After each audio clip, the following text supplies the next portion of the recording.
আপনি যে বলেছেন যে বিএনপি ক্ষমতায় আসলে বাংলা জনগণ কি কি সুবিধা পাবে, দেখেন জনগণ এত লিপসুক না, আর যে কোনো সরকারের কাছ থেকে বিজ্ঞানিত এ আশায় জনগণ থাকে না। জনগণ চায় শান্তি। আসসালামু আলাইকুম ওয়া রাহমাতুল্লাহ। প্রিয় দেশবাসী ও আমার মুসলমান দিনী ভাইরা, যারা আমার এই ভিডিওটি দেখতে আছেন সবাইকে আমি হাজারো ধন্যবাদ জানাই। তো প্রিয় বন্ধুগণ, কিছু কথা বলবো বলে ভিডিওতে আসা। দেখেন, আপনারা একটি নিউজ দেখছেন অবশ্য সবাই, যে দেশনায়ক তারেক জিয়া, বিএনপির ভারপ্রাপ্ত চেয়ারম্যান দেশনায়ক তারেক জিয়া সাহেবের উনি যে বক্তব্য দিয়েছেন, আলহামদুলিল্লাহ ওনার বক্তব্য খুবই সুন্দর। অন্ততপক্ষে আমার খুব ভালো লেগেছে যে উনি বলেছেন বিএনপি ক্ষমতায় আসলে এই বাংলার জনগণ কি কি সুবিধা পাবে, বা সবাইকে, প্রতিটা পরিবারকে উনি কার্ড করে দিবেন, প্রতি মাসে মাসে ভাতার ব্যবস্থা করে দেবেন, উনি এই ওয়াদা করেছেন। আলহামদুলিল্লাহ, এটি ভালো জিনিস, বা ওনার মধ্যে যে দেশপ্রেম রয়েছে, বা উনি যে সাধারণ জনগণের কথা ভাবছেন, আমি ওনাকে হাজারো ধন্যবাদ জানাই। এরকম নেতা আসলে আমাদের সমাজের জন্য খুবই প্রয়োজন। কিন্তু আমি আমার মতো করে আমি ওনার কাছে কিছু প্রস্তাব রাখতে চাই। যেহেতু কথা বলার অধিকার আমাদের এই সাধারণ জনগণের অধিকার রয়েছে, যেহেতু আমরাও এই বাংলাদেশের একজন নাগরিক হিসাবে ওনার কাছে প্রস্তাব রাখতেই পারি, উনি আমাদের দেশের নেতা হিসাবে। তো হে সম্মানিত দেশনায়ক তারেক জিয়া সাহেব, দেখেন এই বাংলার জনগণ যে সরকার আসবে,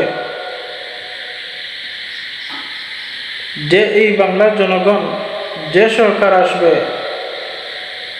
তার পক্ষেই কাজ করে যাবে ইনশাল্লাহ।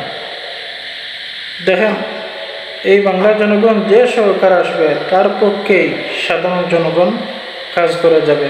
অন্তত পক্ষে আমরা যে সরকার আসুক না কেন, আমরা তার পক্ষেই থাকবো, তার পক্ষেই আমরা কাজ করে যাব। তবে শর্ত হলো একটাই, যে এই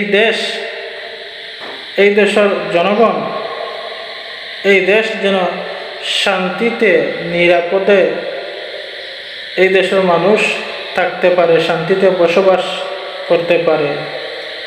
চুরি ডাকাতি, চাঁদাবাজি, লুটপাট, এই সমস্ত জিনিস বন্ধ করতে হবে। জনগণ হিসাবে এটি আমাদের দাবি। আর দেখেন এই বাংলাদেশ ইসলামিক রাষ্ট্র হিসাবে গড়ে তুলতে হবে। এই বাংলাদেশ ইসলামিক রাষ্ট্র হিসাবে গড়ে তুলতে হবে। যেই সমস্ত আলিম উলামারা রয়েছেন তারা যেন কোরআন হাদিস নিয়ে স্বাধীনভাবে কথা বলতে পারে এবং ইসলামের দাওয়াত, কালিমার দাওয়াত স্বাধীনভাবে দিতে পারে। গুম, খুন, হত্যা, এই সমস্ত জিনিস যেন বন্ধ হয়।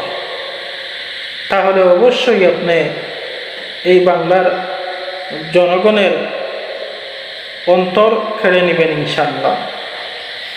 আর না হলে দেখেন এই বাংলাদেশের জনগণ যে কোনো সরকারের কাছ থেকে বিজ্ঞানিত চায় না। আপনি যে বলেছেন যে বিএনপি ক্ষমতায় আসলে বাংলা জনগণ কি কি সুবিধা পাবে, দেখেন জনগণ এত লিপসুক না, আর যে কোনো সরকারের কাছ থেকে বিজ্ঞানিত এ আশায় জনগণ থাকে না। জনগণ চায় শান্তিতে, নিরাপদে এই দেশে একটু শান্তি চায়, যে শান্তিতে নিরাপদে বসবাস করতে পারে, একটু শান্তি চায়, আর কিছু না। দেখেন এরকম লিপসা বা এরকম অনেক কিছু আওয়ামী লীগ সরকারও করেছিল। আমরা নিজ চোখে দেখেছি যে শেখ হাসিনায় পঙ্গু ভাতা, এই ভাতা, বৃদ্ধ ভাতা, সব ভাতা উনি দিয়েছেন, কিন্তু ক্ষমতা টিকতে পারছেন? পারে নাই। কিসের জন্যে? এই গুম খুন হত্যা করেছে, ইসলাম নিয়ে, ইসলামের পক্ষে ছিল না, মানুষ খুন করেছে, মানুষকে এই দেশে নিরাপদে বসবাস করতে দেয় নাই, মানুষের কোনো স্বাধীন ছিল না। তো এরকম লিপসা দেখিয়ে ক্ষমতায় আসা খুবই টাফ ব্যাপার। যেই সমস্ত আপনার কাছে আমি আবদার রাখলাম, এই সমস্ত জিনিস যদি আপনি নেতা হিসাবে করতে পারেন, তাহলে অবশ্যই এই দেশের প্রতিটা জনগণের হৃদয়ের মাঝে আপনি থাকবেন ইনশাআল্লাহ। সবাই ভালো থাকুন, সুস্থ থাকুন। আসসালামু আলাইকুম।